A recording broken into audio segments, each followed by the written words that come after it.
What's up, football fans? I'm Emery Hunt, the czar of the playbook, and don't forget to check out and grab your copy of our two latest book releases, Football: A Love Story and What Did Football Teach Me? Visit our website at footballgameplan.com/books and get your copies today.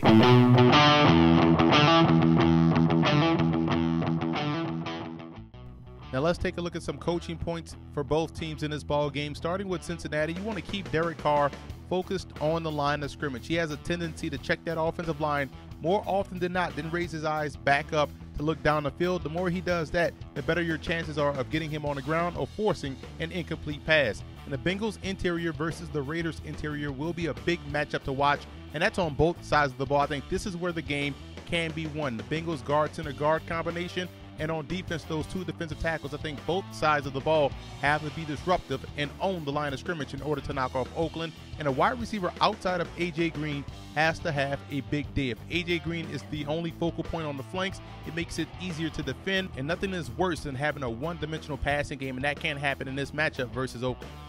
And for the Raiders in this ball game, the offense has to sustain drives. This is not only for this matchup, but throughout the course of the season.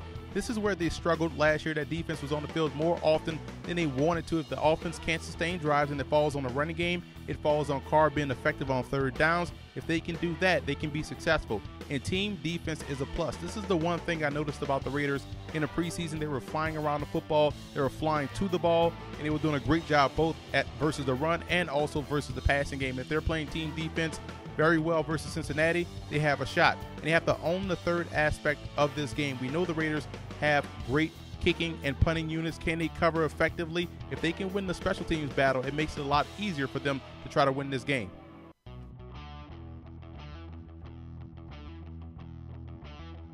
The biggest X factor in this game for Cincinnati, I believe, is the play of their tight ends. They have very good personnel at that position. I think they go 4 deep, and they can utilize these guys in a multitude of ways, whether it be in a running game to try to get better angles, blocking for Jeremy Hill and Gio Bernard, or even in a passing game to take advantage of the Raiders' defensive personnel. They have to find ways to find those to create those opportunities for their tight ends. I think this could be a huge advantage that they have in this matchup.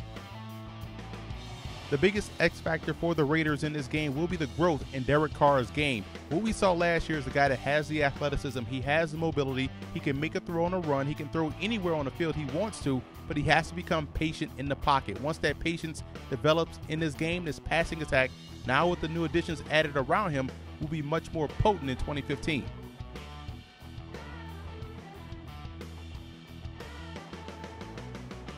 I like the Raiders in this ball game. I think their defense will be very good in 2015. Now, in this matchup, what they'll do well, they'll be able to get pressure on Andy Dalton. I think they'll take away the effectiveness or limit the effectiveness of A.J. Green and forcing those other wide receivers to make plays consistently, which I think they won't be able to do. Now, offensively, their offensive line, I think, will have a solid day against that Bengals front four. They'll be able to run the football and allow Carr to operate off play action. And I also want to give a huge shout out to Raider fan forums and Bengal fan forums for always showing football game plan support.